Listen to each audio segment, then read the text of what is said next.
Assalamualaikum warahmatullahi wabarakatuh. Yang terhormat Bapak Umar Yais, SPD MPD, selaku dosen mata kuliah perkembangan peserta didik. Hari ini kelompok saya akan mempresentasikan mengenai materi pertumbuhan dan perkembangan individu. Sebelumnya perkenalkan nama saya Sarah Nur Azkia, lalu ada Nola Putri Layatul Syifa, Putri Sakarwangi, dan Ramadina Azhara.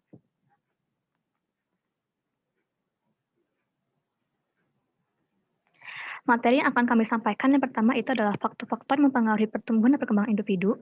Yang kedua, perubahan-perubahan dalam pertumbuhan dan perkembangan individu. Yang ketiga, ada aspek-aspek pertumbuhan. Yang keempat, ada karakteristik pertumbuhan remaja. Yang terakhir, ada tugas-tugas perkembangan. Dalam kehidupan anak, ada dua proses yang beroperasi secara kontinu, yaitu pertumbuhan dan perkembangan. Kedua proses ini berlangsung secara interdependensi, artinya saling bergantung satu sama lain. Proses ini tidak dapat dipisahkan dalam bentuk-bentuk yang sudah pilah berdiri sendiri-sendiri. Akan tetapi bisa dibedakan untuk maksud lebih diperjelas penggunaannya. Pertumbuhan adalah proses secara fisiologis sebagai hasil dari proses permatangan fungsi-fungsi fisik yang berlangsung secara normal pada anak yang sehat dalam waktu tertentu. Hasil pertumbuhan berwujud bertambahnya ukuran-ukuran kuantitatif dan badan anak seperti besar, panjang, berat, dan kekuatannya. Makin sempurnanya sistem jaringan saraf dan perubahan struktur jasmani lainnya. 1. Faktor-faktor yang mempengaruhi pertumbuhan dan perkembangan individu. Faktor-faktor yang mempengaruhi pertumbuhan dan kurang normal adalah 1. Faktor yang terjadi sebelum lahir. Kekurangan nutrisi pada ibu dan janin terkena virus, terkena infeksi oleh bakteri sifilis, terkena TBC, kolera, tifus, gondok, sakit gula, dan lain-lain. Yang kedua, faktor ketika lahir atau saat kelahiran. Pendarahan pada kepala bayi pada saat dilahirkan dan efek susunan saraf pusat karena proses kelahiran bayi dilakukan dengan bantuan tongue losing. Yang ketiga, faktor yang dialami bayi sudah lahir. Pengalaman traumatik pada kepala bagian dalam terluka karena kepala bayi terpukul dan gangguan berbagai jenis penyakit. Yang terakhir, faktor psikologis. Bayi ditinggalkan ibu, ayah, atau kedua orang tuanya. Dititipkan pada suatu lembaga seperti rumah sakit, rumah yatim piatu, yayasan perawatan bayi. Yang kedua, ada perubahan-perubahan dalam pertumbuhan dan perkembangan. Yang pertama, ada perubahan dalam ukuran, yaitu berat bayi ketika lahir sekitar 3 kg, setelah 6 bulan mencapai sekitar 8-9 kg. Yang kedua, panjangnya ketika lahir sekitar 50 cm, setelah 1 tahun berubah sekitar 60 cm. Yang kedua, ada perubahan dalam perbandingan. Dari segi fisik, misalnya terjadi perbandingan antara besarnya kepala dan anggota badan. Lalu perbandingan antara yang tidak real, yang khayal, dengan hal-hal lain yang rasional.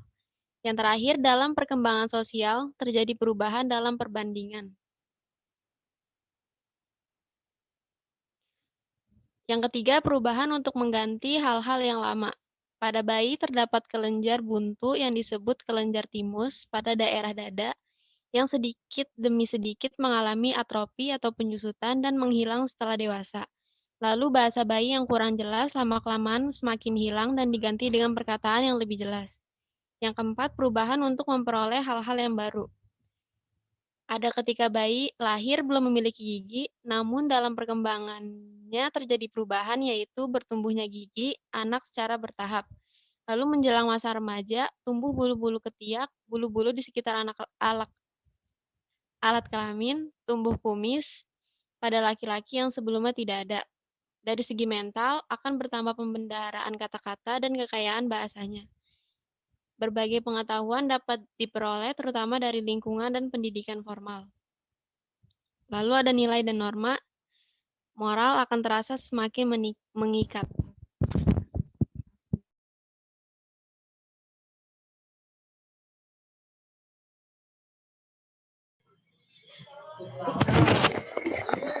Tiga, aspek-aspek pertumbuhan dan perkembangan. 1. Pertumbuhan fisik. Pertumbuhan sebelum lahir. Manusia itu ada, dimulai dari suatu proses pertumbuhan atau pertemuan sel telur dan sperma yang membentuk suatu sel kehidupan yang disebut embrio.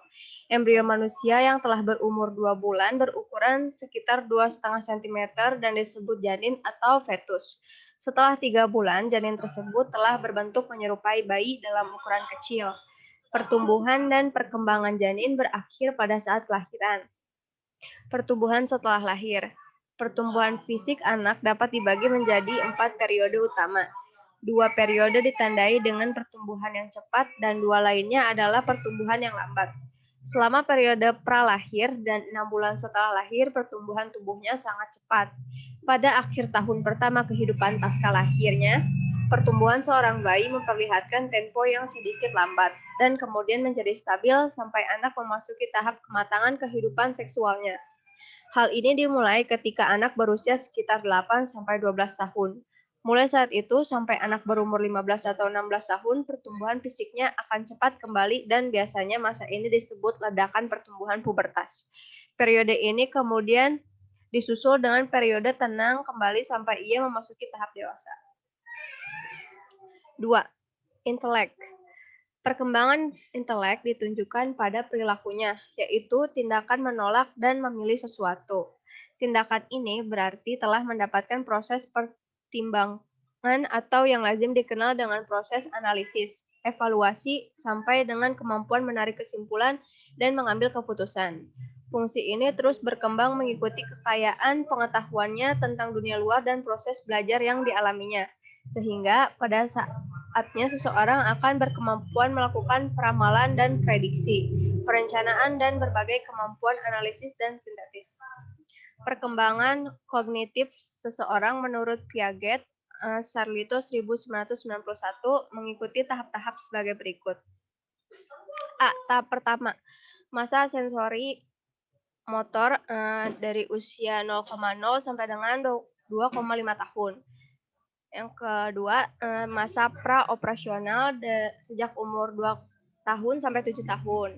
Yang ketiga, masa konkreto prarasional dari 7 sampai 11 tahun. Tahap keempat, masa operasional dari 11 tahun sampai dengan dewasa.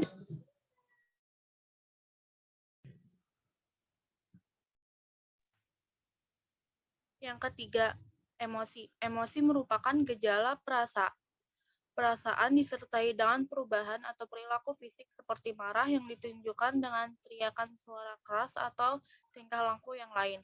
Yang keempat, sosial. Dalam perkembangan setiap orang akhirnya akan mengetahui bahwa manusia itu membantu dan dibantu, dan juga memberi dan diberi. Yang kelima, bahasa. Seorang bayi yang telah berumur 6-9 bulan mulai berkomunikasi dengan satu kata atau dua kata. Demikian seterusnya, anak mampu menyusun kata-kata dan kalimat. Yang keenam, bakat. Bakat merupakan kemampuan tertentu atau khusus yang dimiliki oleh seorang individu yang hanya dengan rangsangan atau sedikit latihan kemampuan itu dapat berkembang dengan baik. 7. Sikap, nilai, dan moral. Tujuan akhir dari proses belajar dikelompokkan menjadi 3 sasaran, yaitu penguasaan pengetahuan kognitif, penguasaan nilai dan sikap afektif, dan penguasaan psikomotorik Bloom, Woolfolk, dan Nikolic.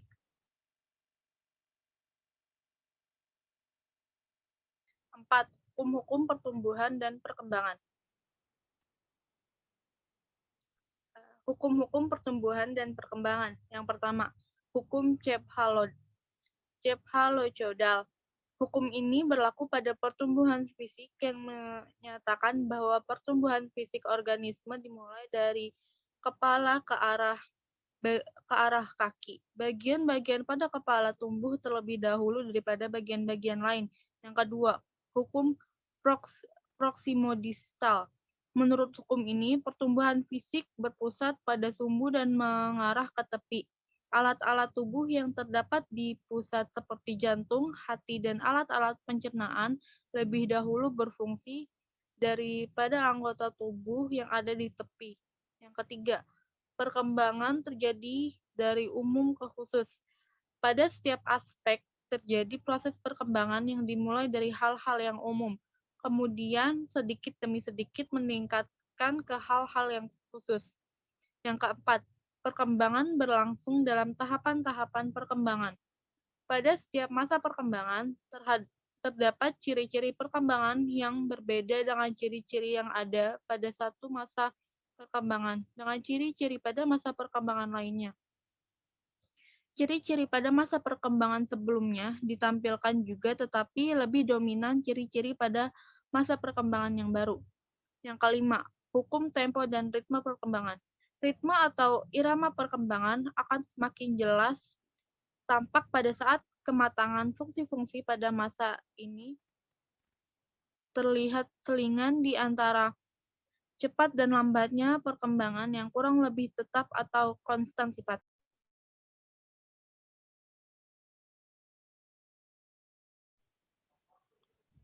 Yang kelima ada karakteristik pertumbuhan dan perkembangan remaja. Yang pertama, remaja menurut hukum. Konsep remaja bukanlah berasal dari bidang hukum, melainkan berasal dari ilmu-ilmu sosial lainnya seperti antropologi, sosiologi, psikologi, dan pedagogi. Dalam hubungan dengan hukum, tampaknya hanya undang-undang perkawinan saja yang mengenal konsep remaja walaupun tidak secara terbuka. Usia minimal untuk suatu perkawinan menurut undang-undang disebutkan 16 tahun untuk wanita dan 19 tahun untuk pria. Pasal 7 Undang-Undang Nomor 1 1974 tentang perkawinan. Yang kedua, ada remaja ditinjau dari sudut perkembangan fisik. Jika menentukan titik awal dari masa remaja sudah cukup sulit, menentukan titik akhirnya lebih sulit lagi. Karena remaja dalam arti luas jauh lebih besar jangkauannya daripada masa puber. Remaja yang berarti tumbuh ke arah kematangan baik secara fisik maupun kematangan sosial psikologis. Dalam hubungan dengan kematangan sosial psikologis masih sulit mencari definisi remaja yang bersifat universal.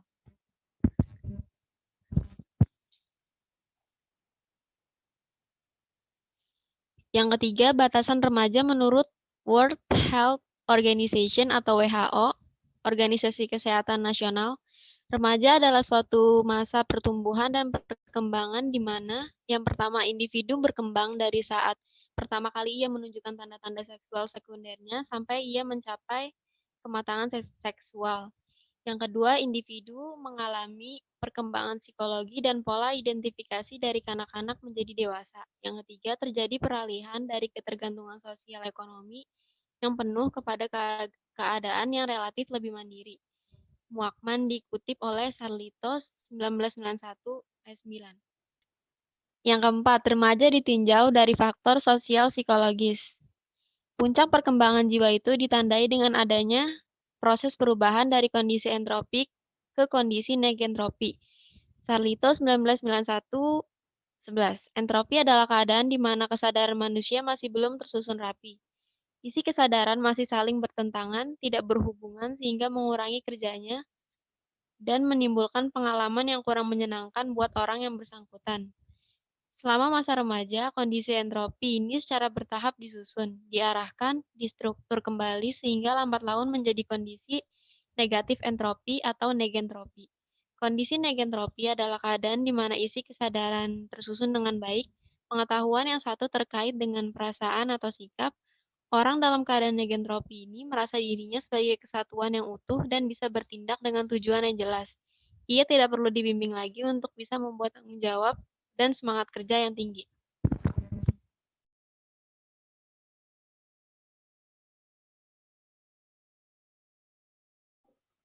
Yang kelima, definisi remaja untuk masyarakat Indonesia. Sebagai pedoman umum untuk remaja Indonesia dapat digunakan batasan usia dari 11 sampai 24 tahun dan belum menikah. Pertimbangan-pertimbangannya adalah sebagai berikut. Yang pertama, usia 11 tahun adalah usia di mana pada umumnya tanda-tanda seksual sekunder mulai tampak. Yang kedua, di banyak masyarakat Indonesia, usia 11 tahun sudah dianggap akhil balik baik menurut adat maupun agama. Yang ketiga, pada usia tersebut mulai ada tanda-tanda penyempurnaan perkembangan jiwa seperti tercapainya identitas diri. Yang keempat, batas usia 24 tahun merupakan batas maksimal, yaitu untuk memberi peluang bagi mereka yang sampai pada batas usia tersebut masih menggantungkan diri pada orang lain, belum punya hak penuh sebagai orang dewasa. Selanjutnya, seseorang yang sudah menikah pada usia berapapun dianggap dan diperlakukan sebagai orang dewasa penuh, baik secara hukum maupun dalam kehidupan masyarakat dan keluarga. Pada remaja sering terlihat adanya 1. Kegelisahan, 2. Pertentangan, 3. Berkeinginan besar untuk mencoba segala hal yang belum diketahuinya, 4. Keinginan menjelajah ke alam sekitar yang lebih luas, 5. Menghayal atau berfantasi, yang keenam beraktivitas berkelompok. Yang keenam, tugas-tugas perkembangan. Tugas-tugas perkembangan Hafighertz Garrison 1956 14-15 mengemukakan 10 jenis tugas perkembangan remaja sebagai berikut. 1. Mencapai hubungan dengan teman lawan jenisnya secara lebih memuaskan dan matang. 2. Mencapai perasaan seks dewasa yang diterima secara sosial. 3. Menerima keadaan badannya dan menggunakannya secara efektif. 4. Mencapai kebebasan emosional dari orang dewasa. 5. Mencapai kebebasan ekonomi. 6. Memilih dan menyiapkan suatu pekerjaan. 7. Menyiapkan perkawinan dan kehidupan berkeluarga. 8. Mengembangkan keterampilan dan konsep intelektual yang perlu bagi warga yang kompeten. 9. Menginginkan dan mencapai tingkah laku yang bertanggung jawab secara sosial. Dan 10. Menggapai suatu perangkat nilai yang digunakan sebagai pedoman tingkah laku. Terima kasih. Sekian dari kelompok kami. Kurang lebihnya mohon maaf. Wassalamualaikum warahmatullahi wabarakatuh.